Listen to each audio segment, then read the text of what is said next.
Olá, os 3 métodos de armar vigas. Na verdade, eu estou colocando 3 porque, infelizmente, existem 3.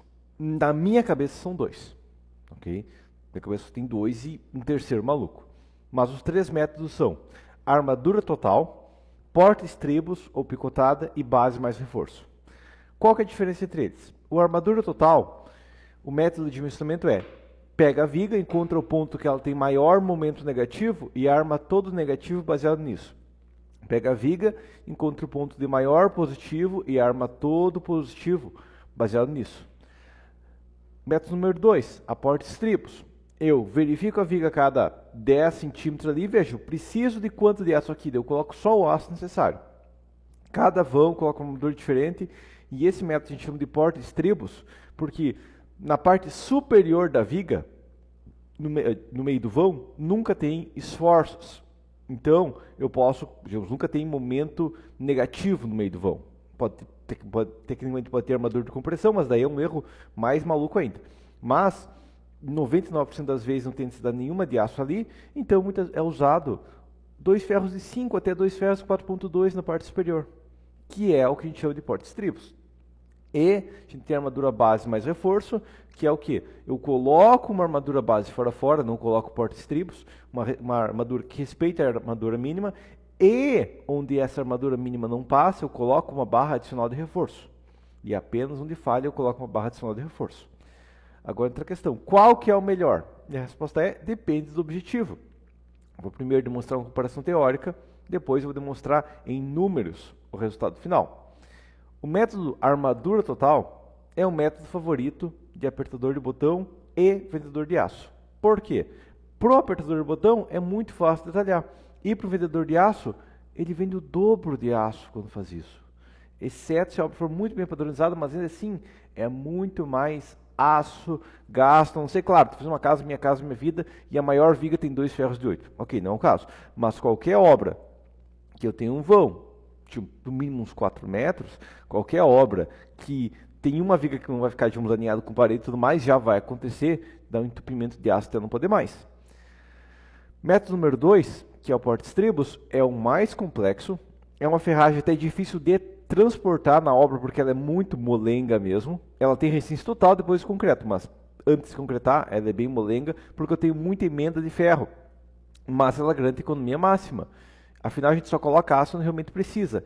Esse método tem outra desvantagem, que ele gera muito retalho, mas numa obra médio e grande porte isso não é um problema. E a questão de base mais reforço garante uma boa economia e uma rigidez de armadura, tá? E ele é um meio termo. Por quê? Bom, porque eu tenho uma armadura contínua, que é a armadura base, então a armadura não fica molenga. E fica fácil de executar tudo mais, e eu tenho essas 2 barras contínuas, que são contínuas, não vou gerar retalhos consideráveis por causa disso. E eu tenho os pontos onde vai ter uma sobra de aço e tudo mais, eu coloco justamente o reforço, entendido? Então ele é um meio termo entre as opções e geralmente vai ter um valor similar também. Não média, mas similar. Ok, agora a questão. Vou demonstrar prática, matematicamente, números, que é o que o engenheiro tem que saber. Eu fiz o quê? Eu fiz uma viga de 14 por 40, FCH 25, 2 vãos. Um vão de 13,5, seguido de outro vão de 4,5. Por quê? Eu vou modelar só com 2 vãos iguais. Não, tá? Porque em obra você vai ver muitos vãos diferentes, obviamente. Principalmente quando a gente está falando de obra predial, principalmente sobrado, de médio padrão, de alto padrão, a gente vai ver muito vão despadronizado, e eu estou abordando justamente isso nesse modelo. Todas as vigas eu vou calcular o aço baseado nessa tabela à esquerda aqui, ó, que é uma média dos valores de vergalhão de junho de 2022. Eu peguei o menor valor que tem no mercado atualmente, comprando à vista, coloquei 10% em cima. Vai ser uma média que as construtoras vão pagar, talvez comprando na cidade, coisa do tipo. Ok? Mas o valor exato aqui não importa. O que importa é a relação. Okay? O que importa para a gente é, porque se for daqui 10 anos, ok, quem sabe daqui 10 anos deu uma hiperinflação e um vergalhão de 5 custa, sabe, R$17. Ok? Mas daí o vergalhão de 20 vai custar R$223, entendeu? Vai aumentar todos 10 vezes, se for aumentar, entendido? Tá? Então o que importa é a relação de valores do custo total de aço, tecnicamente. Agora, método da armadura total. Para resistir esforços críticos, daí no caso eu tenho um momento negativo de 5 kgfm e um positivo de 4,6, são valores similares. Para resistir o ponto crítico, a gente tem a seguinte armadura. 3 de 12,5 em cima, 3 de 12,5 embaixo e estribos de 5 cada 15. Inclusive, a armadura total geralmente é trabalhado com os estribos também, os mesmos estribos de fora a fora. Inclusive, vai ter muito projeto porco que vai ter só esse corte aqui e nem tem uma vista transversal da armadura. Okay? Mas o custo total dessa armadura fica R$ 540, ou R$ 67 por metro de viga. É uma métrica que eu costumo usar para o metro de viga para a gente ter uma noção de quanto que está custando cada viga que a gente lança. Próxima questão, armadura porta-estribos. Tem esse detalhamento aqui, ó. 2 ferros de 8 aqui, daí vira 2 ferros de 5, daí vira 2 de 12,5, daí vem mais um terceiro de 12,5, daí volta a ser 2, daí tem 2 ferros de 5, daí tem 2 ferros de 8, uma salada completa. E embaixo, que tem 2 de 8, que tem 2 de 10, aqui tem um ferro de 6 reforço, que tem um ferro de 8 reforço. É uma salada completa, é um monte de ferro, de tudo que é bitola diferente, um monte de barras pequenas e tudo mais.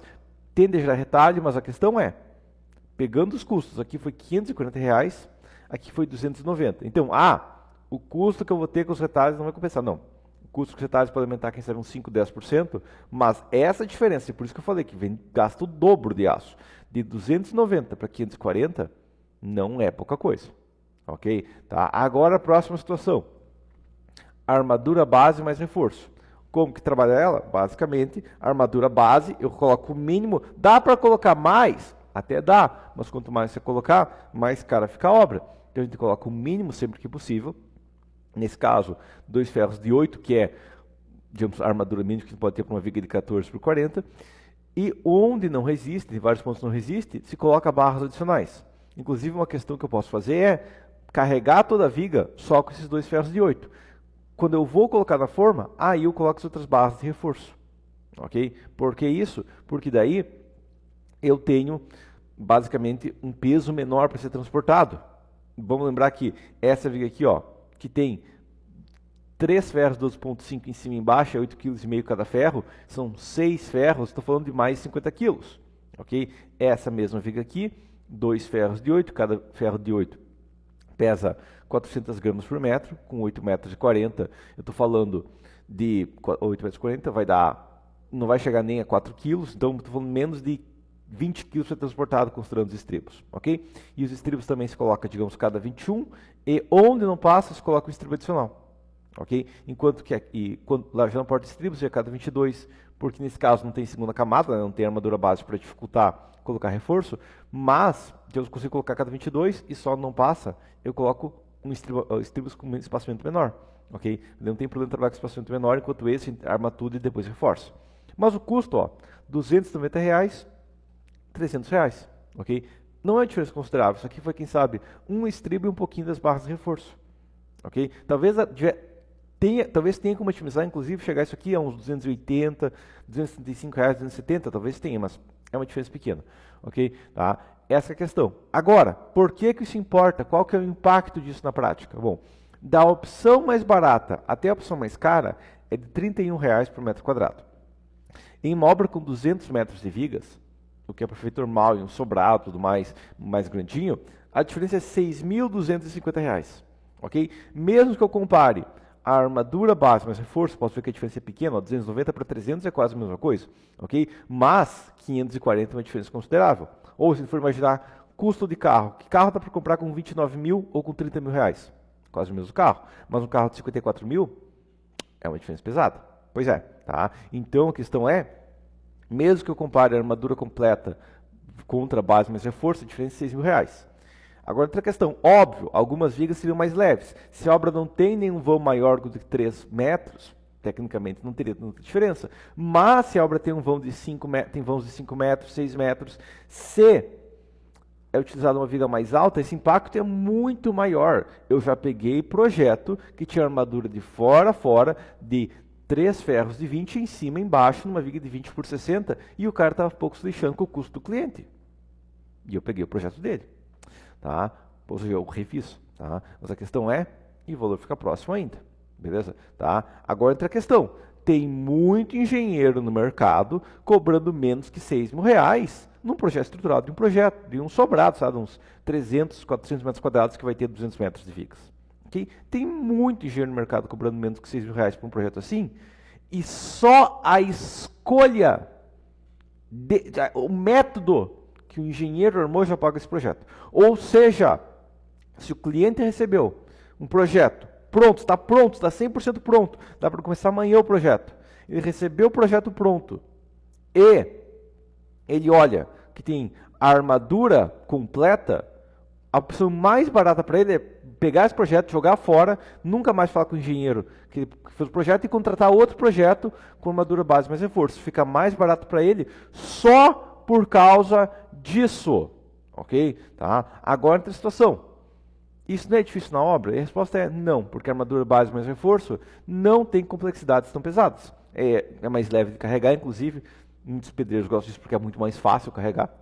Ok? Mas a questão é só colocar umas barras adicionais e em uma obra desse porte ali, em um dia de ferreiro, ele consegue ir lá e colocar todos os ferros de reforço e ainda sobra tempo para tomar uma Coca-Cola depois. Então não é mais complicado e você não vai gastar R$6.000 para contratar uma diária de pedreiro. Ok?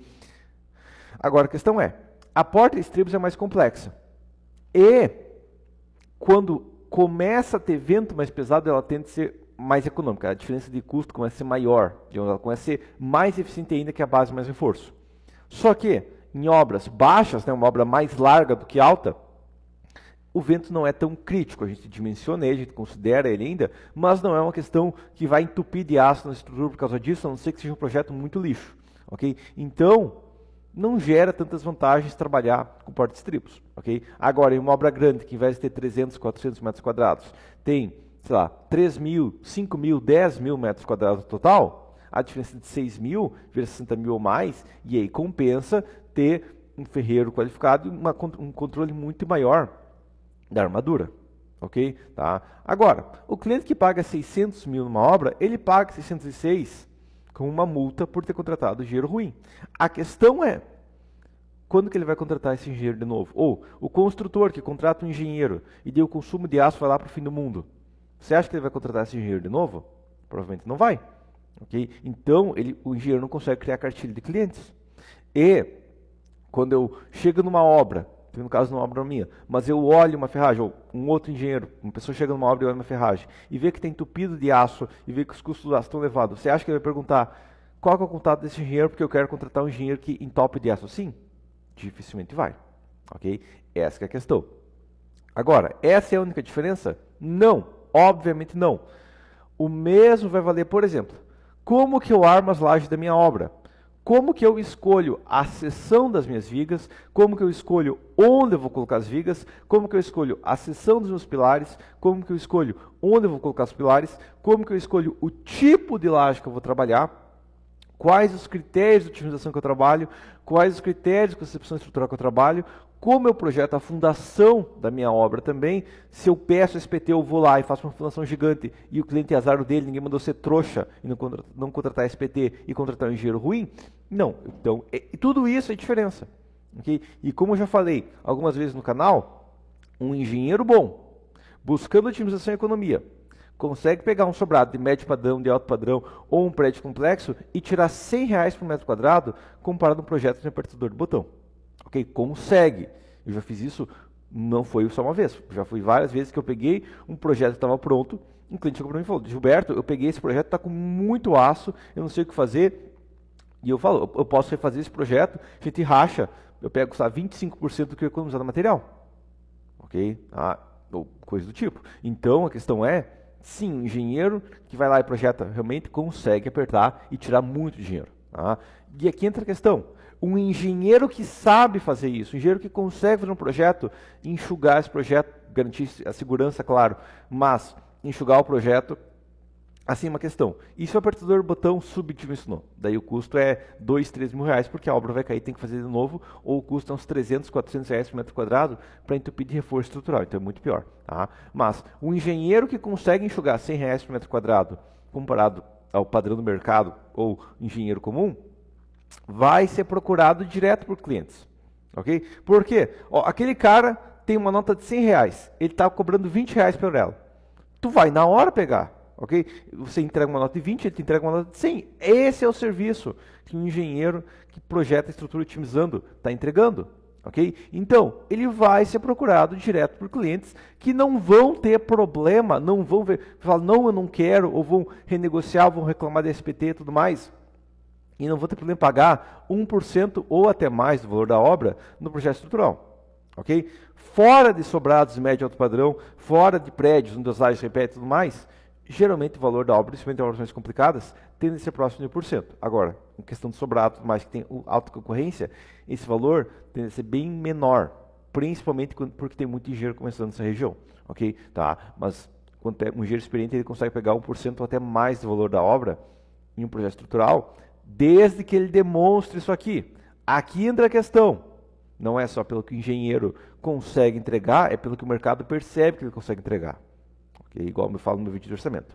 Tá? Então, só voltando à questão aqui que eu queria falar, mas a questão é, se você começou agora, você não consegue cobrar esse valor. Tá? Eu vejo direto engenheiro que pergunta para mim quanto que eu cobro numa obra e vai lá e cobra igual, ele está recém-formado e o cliente fala, desculpa, eu vou contratar o Gilberto, já que o preço é o mesmo. Ok, eu vou contratar um engenheiro experiente, já que o preço é o mesmo. Tá? Mas a questão é, um engenheiro que faz isso regularmente, ou seja, já entregou umas 5 obras, 10 obras, ele já criou uma cartilha, quem sabe 1, 2 clientes que estão ligando para ele para pedir projeto e vão fechar com ele não vai ter problema em cobrar para esses 10 pessoas que já conhecem o serviço dele. Ok? Entendido isso aqui? Tá? E por final, marketing obrigatório. Tá? Eu gosto de dar aulas mais, mas as curtidas não pagam aluguel. Então, lembrando que eu tenho curso voltado de administramento, onde demonstro vários conceitos e vários outros métodos de otimização, como a gente pode trabalhar com essa armadura aqui, otimizando ela, tanto a base mais reforço quanto a porta-estribos, tá? E como otimizar, inclusive, porque os detalhes, o otimização de padrão de software não vai ser otimizado. Dá para otimizar mais, ok? Dá para apertar mais, dá para economizar mais ainda, ok? Então eu tenho cursos, no caso, agora você está falando de concreto armado, eu tenho 2 cursos de concreto armado, onde eu demonstro justamente isso, se você também busca trabalhar com estruturas, trabalhar com projeto estrutural e entregar projetos de qualidade, ok? Os meus cursos, você pode acessar pelo link embaixo desse vídeo, ok? Você vai clicar no link, vai acessar meu site, e dentro do meu site vai ter todos os meus cursos, mas por enquanto seria isso, e até a próxima.